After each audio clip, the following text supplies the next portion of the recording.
I had a long list of questions, and I'm going to start in the middle.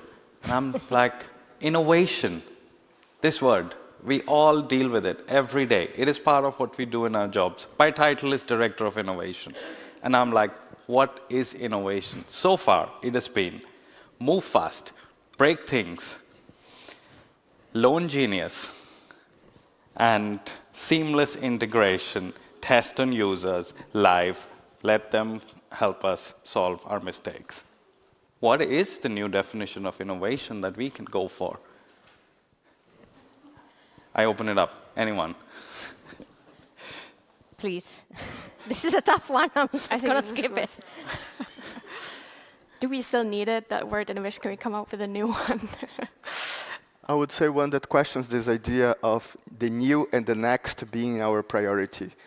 When we can understand the patterns that we were creative already, we can understand how can we build from it, and how can we understand innovation more as a cycle that we can repeat and evolve together, other than to throw it out, everything that we created, to create again and again and again from the scratch. Yeah.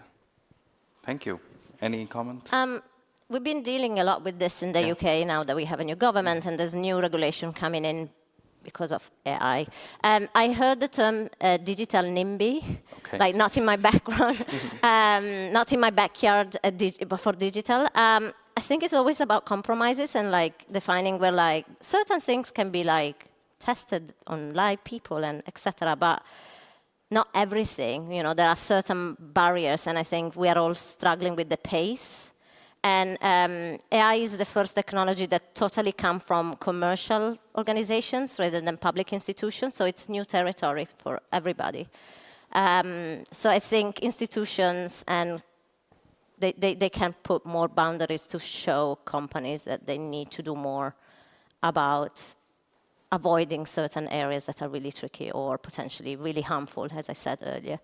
But right now it's a bit of a far west. Yeah. So we have to lay our trust in institutions to do the work they should be doing. It's a not only. Yeah. Do you have any comments on that, Monika? I think innovation is overrated. Yeah. I'll leave it at that. And at that, you had a question. Can we get the mic up front? Go to you, John, and you're there. Thank you.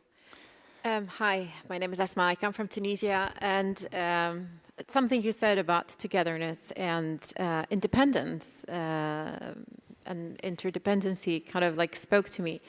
I come from a really large family compared to, Swedish family. I have 75 first cousins, 20 direct uncles and aunts. I used to see them literally every weekend. Then to come to Sweden and to have very few cousins and a very small family, it felt like also totally disrooted in a way. And then you see how people kind of connect to each other and with a lot of distance. It really makes it, and I've seen this in the international expat, immigrants, refugees communities, that really becomes even harder for those people to actually create links and connect with the rest of the society. And I was wondering, as you are a product of immigration, I don't know if this is like a politically correct thing to say, how was it for you that you could actually mobilize people? Because if I understand correctly, you are a community mobilizer. So how did it work for you? Like, what were the steps that you took towards creating a community around you? Or maybe we can replicate that. Thank you for asking and for sharing. I think, my experience has been that the need is so great, is exactly speaking to what you just shared, right? Like, because everyone wants to be invited, everyone wants to be in, like everyone wants to be part, not only from your nucleus thing, but like also feel like you're part of a community, and we can debate a whole hour on what that is, community.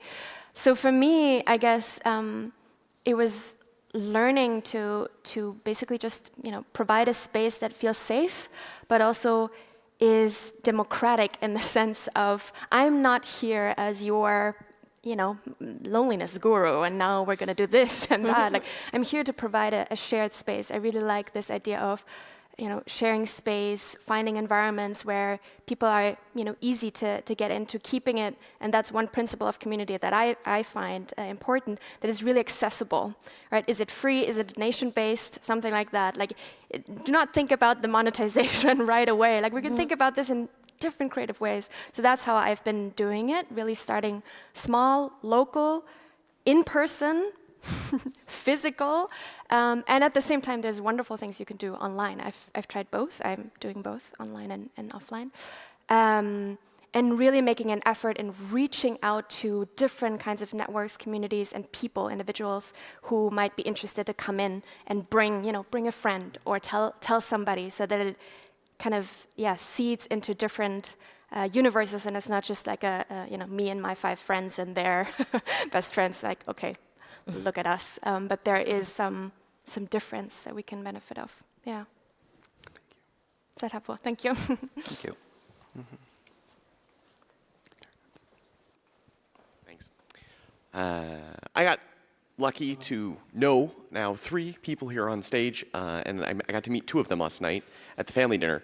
And Valeria, you mentioned last night when we talked about your work, and you mentioned something that resonated How with drunk me. I was? Yeah, well, the beer, it helps. But you mentioned something that resonated with me, which was working on trustworthy systems also means, in many ways, developing trustworthy people. And I think that was an awesome quote. In our work, we work a lot on responsible tech, and so we're also working more on responsibility of people and processes. The tech design, we don't have our hands on necessarily. We're not coding. So a lot of it's about competencies and strengths. So I was curious from your perspective, you didn't really mention it in this talk, but if you could briefly talk about how you build trustworthiness in organizations, because you could design things a lot, but the people behind it are incentivized to do things that are not for trust, as you sort of mentioned. So I was just curious what your thoughts are on that. 100%. Trust, we often talk about full stack trust, because UX is just the tip of the iceberg. But in order for the experience to be trustworthy, you need to make sure that your organization and organizational decision and governance structure are trustworthy, that your technology and data are trustworthy, that your commitment to society is based on trustworthy basis. So the patterns and the things that we show like the experience side, but actually we work full stack. So our team has designers, technologists, policy people, researchers, to make sure that all the commitments that you make in the interface are actually backed by solid structures, which means all of that I said, and also that they can be explained and that you can prove it. Because claims are one thing, explainability and demonstration of trustworthiness is another thing. But also, how do you do it in a way that is meaningful to people, that it doesn't add too much friction to an experience, is very much, again, a UX design challenge. So finding that balance. So just to give you an example, when it comes to consent, one thing is I'm consenting to share my data with an organization that I already know. There is a certain amount of friction. But then when it's a completely new organization, we want to make sure that people are aware that that exchange is happening. So we add friction. But everything needs to be very much full stack. Cool. Thank you for calling me out on that one. Yeah, of course. I look forward to talking to you later about accountability. Yeah. I want to extend that to you, Gustavo, this aspect of building trustworthiness within the organization. It is an aspect of temporality and time, right? Like, you've been working with organizations. Have you come across this bit in your work? We did deal with a lot of fast pace inside of the organizations. And it's important to understand that to build trust, we also need time.